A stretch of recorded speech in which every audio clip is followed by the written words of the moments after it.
النهاردة هعمل معاكم كيكة الحليب التركية او كيكة التريليتشيا او بنسميها هنا في مصر القشطوطة، بمكونات سهلة وبسيطة وهتطلع معاكي جميلة وهتوفري وهتبقى حاجة زي بتاعت بره. كملي بس معايا الفيديو للاخر وهنشوف هنعملها ازاي ومكوناتها ايه، وسهلة وبسيطة ان شاء الله وهتوفر عليكي كتير. اهي ما شاء الله حاجة كده زي بتاع بره وطعمها حكاية وجميلة وكل مكوناتها سهلة وبسيطة ومتوفرة عندك في البيت واقتصادية وهتعجبك بإذن الله. اهي ما شاء الله عليها، يعني حاجة كده جميلة اللي احنا بنسميها هنا القشطوطة وعرفناها بالقشطوطة، بس هي اسمها كيكة الحليب التركية او كيكة الحليب والكراميل زي ما بيسموا لها مسميات كتير. هنبدأ مع بعض على طول ونقول مكوناتها وعملناها ازاي بطريقة سهلة وبسيطة، وهنقول بسم الله ونصلي على الرسول. اللهم صل وسلم على سيدنا محمد. ازيكم حبايبي، عاملين ايه؟ يا رب تكونوا بخير. زي ما انت شايفة كده المكونات اللي هي بتاع الكيكة الاول، المكونات الاساسية بتاع الكيكة بسيطة خالص ومش هنعمل كمية كبيرة اني طبعا هي مش بتبقى عالية قوي، فهنعمل حاجة بسيطة يعني مش هنعمل يعني اقل من نص كيلو. هنعمل كوبايتين بس ونص من الدقيق اهو، وكوباية لبن و3 بيضات، ومعايا هنا نص كوباية زيت، ومعايا كوباية سكر والكيك شيف وكيسين فانيليا ومعلقة خل. اول حاجة هنجيب معانا طبق فاضي وهنبدأ نحط فيه المكونات السائلة مع بعض. هننزل اول حاجة ب3 بيضات، وبعد كده هننزل بكوباية السكر، وبعد كده الكيسين الفانيليا، وهنبدأ هنضربهم بالمضرب او لو ما عندكيش مضرب ممكن بالخلاط او بمضرب يدوي زي ما تحبي لحد ما يبدأوا يختلطوا مع بعض كده ويدينا الخليط ابيض كده. هنبدأ نحط باقي المكونات، سهلة بسيطة خالص مش هتاخد منك حاجة خالص. اهي هنا بعد ما ابيض هنبدأ بقى نحط معلقة الخل والنص كوباية زيت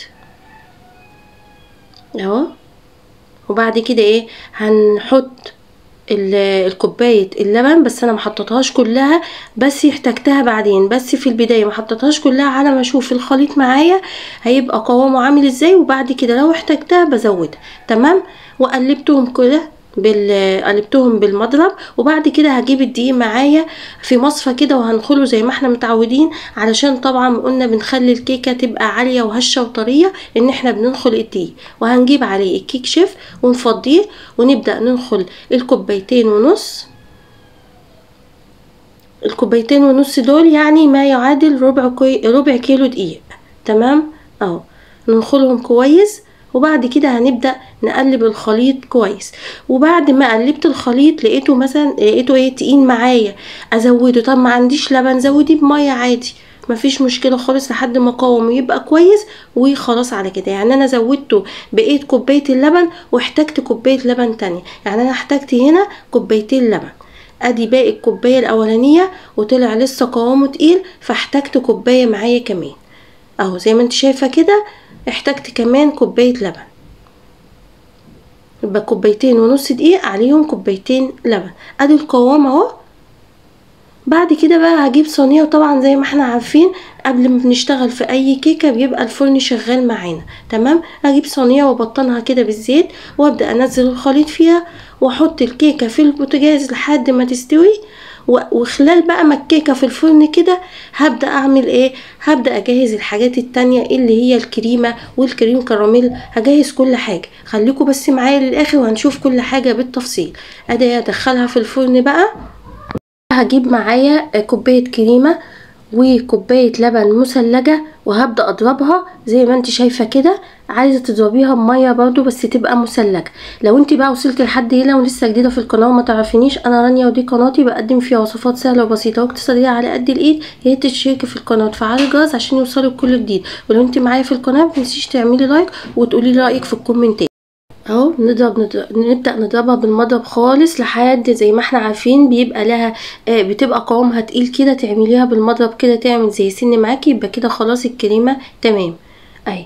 بحطها بقى، ببدأ احطها في التلاجة لحد، طبعا انا شغالة انا في الكيكة في الفرن زي ما هي لسه ما طلعتش، وهبدأ اعمل الكريم كراميل. فهحط دي في التلاجة. والكريم كراميل حاجته سهلة ومكوناته بسيطة. معايا كوباية سكر، حتة زبدة، وكوباية لبن. يعني كل كوباية سكر عليها كوباية لبن. تمام. لو انت هتزودي الكمية برضه. هحط كوباية السكر هنا في حلة على النار، وهبدأ بالراحة كده اقلب. هيبدأ معاكي يسيح، ممكن في معاكي حتت سكر تتكتل معاكي، ما تقلقيش كله بيسيح وبتتظبط في الاخر اهو. هبدأ اقلبها كده. انا بس ما حبيتش اقطع منه عشان تشوفي كل حاجة. كريم اهو بعد ما قلبتها اهو، بصي دخلت بقى اهي خلاص.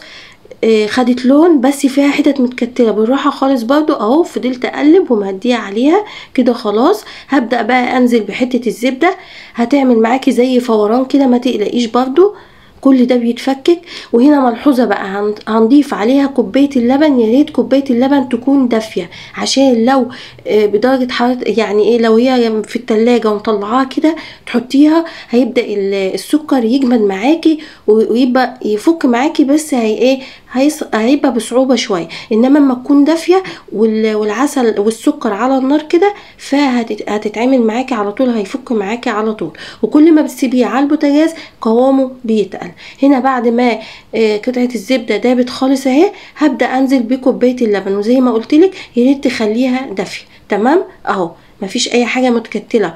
بتحطي شايفه بقى عشان هي دافيه بيعمل معاكي زي فوران، بس بيفك معاكي بسهوله اهو. وزي ما اتفقنا كل كوبايه سكر عليها كوبايه لبن اهو. تبدأ تسيبيه بقى على النار، بيبدأ يغلي معاكي مرة واتنين وتلاتة حسب القوام اللي انت عايزاه، لحد ما قوام يتقل كده، كأنك بتعملي شربات بالظبط للحلويات كده. وبتبدأي تعرفي قوامه وتشوفيه لما يتقل، بتطفي عليه وتسيبيه يبرد خالص. وممكن تدخليه التلاجة لحد ما يهدى ويتقل خالص معاكي، وتبدأي تشتغلي بيه. وهنا بقى كانت خلاص الكيكة طلعت من الفرن اهي، وهبدأ اسقيها باللبن. هنا انا عاملة كوبايتين لبن من الحجم ده، عليهم سكر، بس ممكن ما تحليهاش قوي علشان طبعا الكريم عليها سكر، الكريم كراميل والكيكة نفسها، فما تبقاش بزيادة قوي. فتحطي، انا كنت حاطة معلقتين سكر على الكوباية دي. وهنا بعد ما اتشربت خالص حطيت الكوباية التانية، وبتسيبيها خالص لحد ما تتشرب، ما يبقاش فيها اي حاجة. وطبعا في الوقت ده انا الكريمة حطاها في التلاجة والكريم كراميل في التلاجة. بعد ما اتشربت خالص وهديت خالص طبعا، وما كانش فيها سخونية ولا اي حاجة، هبدأ بعد كده بقى اجيب الكريمة وافردها عليها اهي. هحطها كلها وافردها عليها، بس اهم حاجة تكون الكيكة باردة خالص، ما تبقاش دافية ولا سخنة، لا، عشان ما تسيحش معاكي الكريمة وتبوظها لك. اما تهدى خالص براحتها تقومي حاطه الكريمه عليها وموزعاها كده. وبعد ما نوزعها بقى عليها كده، هدخلها التلاجة برضو تسقع شويه كده، عشان ابدا احط عليها الكريم كراميل. يعني لو انت ما وراكيش حاجه، ممكن تسيبيها نص ساعه في التلاجة كده تهدى مع نفسها كده وتسقع براحتها. لو انت وراكي حاجه ومستعجله، ربع ساعه وطلعيها اشتغلي فيها على طول. هنا بعد خلاص فردت الكريمه، بعد ما دخلتها بقى التلاجة وطلعتها خلاص ومسكت وقوامها تقيل اهي معايا، هبدا بقى اجيب الكريم كراميل واحطه على وشها كده واوزعه، واعمله بقى بخله كده، ان انا ايه، اعمل الشكل اللي بنبقى شايفينه. ما تنسيش بقى تقولي لي رايك كده في الكومنتات، وتعملي لي لايك وتشجعيني كده، وقومي اعمليها وان شاء الله هتعجبك وهتبقى سهله وبسيطه ومش هتكلفك خالص. يعني لو هتحسبيها، احنا بنجيبها بره حته كده مربعه صغيره بتبقى غاليه، لا لو عملتي انتي وكلفتي يعني هتعملي كميه اكبر واوفر بكتير. تمام. هنا اهو فضيت كل الكريم كراميل كله اهو، وقوامه اهوت زي ما قلتلك بعد ما هدي خالص وتقل في التلاجة قوامه بقى تقيل اهو. فردت هنا بالمعلقه كده، وبعد كده كنت شايله حته كريمه على جنب من الكريمه اللي انا كنت عاملاها، احطها في كيس كده، وهبدا امشي خطوط كده، عشان ايه، اما اجي اعملها بالخله كده تطلع معايا شكلها زي ما بنجيبه كده. تمام اهو اهو. يعني لو كان الشكل من فوق يعني عمل معايا شوية او كده، بس بصراحة طعمها تحفة وزي ما بنجيبها من بره بالظبط، ما اختلفتش حاجة والله. وجربيها وهتشوفي فيه فرق ولا لا. اهي حط الكريمة كده ونبدأ بقى بخلة، بسكينة، بشوكة، بأي حاجة سنها رفيع كده، وتبدأي تشكليها كده، تروحي رايحة جاية كده عليها بحيث ان الكريم كراميل يختلط في الكريمة كده فيعمل معاكي شكل كده. تمام. اعمليها بالخلة كده، ونبدأ بقى نقطعها بالسكينة. وبصي بقى لما تاخدي منها وكده، ولو فاض معاكي حطيها في التلاجة، مش هيجرالها اي حاجة، وتبقى طعمها جميل وحلوة برضو زي ما بنجيبها برضو من بره. اهي ما شاء الله عليها. دي الكمية اللي انا عملتها من 2.5 كوب من الدقيق، عملت معايا على فكرة الصينية دي كبيرة. ليه بقى؟ لان احنا مش بنحتاج سمكها عالي قوي زي الكيكة العادية، فعملت الكمية دي ما شاء الله معايا اهي، حاجة كده زي الفل.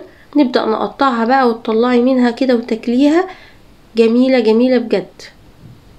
طبعا الاوقات الحر دي والحاجات دي بنحتاج بقى حاجه ساقعه، حلويات، ايس كريم، مش عارفه ايه، دي حاجه من ضمن الحاجات اللي بتبقي محتاجاها، فتحطيها في التلاجة كده وتاكلي منها وبألف هنا، وهتبقى جميله ان شاء الله وهتعجبك. اهي قطعتها، هبدأ اشيل. شايفه اهي مش عاليه قوي زي الكيكه العاديه، وطريه بقى عشان اللبن اللي حطيناه عليها كده وشربته، والكراميل مع الكريمه. بامانه والله يا جماعه جميله وهتعجبكم وطعمها تحفه. اهي تخيلي دي الحته بقى اللي بنجيبها من بره بتدخل معاكي في حاجه و40، حاجه و60. شوفي انتي بقى بتجيبيها بكام. لا الصينيه دي عملت معايا كميه كبيره وجميله وطعمها زي الفل. اهي شوفي الطراوه اللي فيها، طريه من جوه عشان اللبن اللي حاطينه عليها. اهي انتظروني بقى في وصفه جديده سهله وبسيطه واقتصاديه وعلى قد الايد ان شاء الله. ما تنسيش بقى تعملي لايك وتقولي لي رأيك في الكومنتات، واشوفكم على خير ومع السلامة.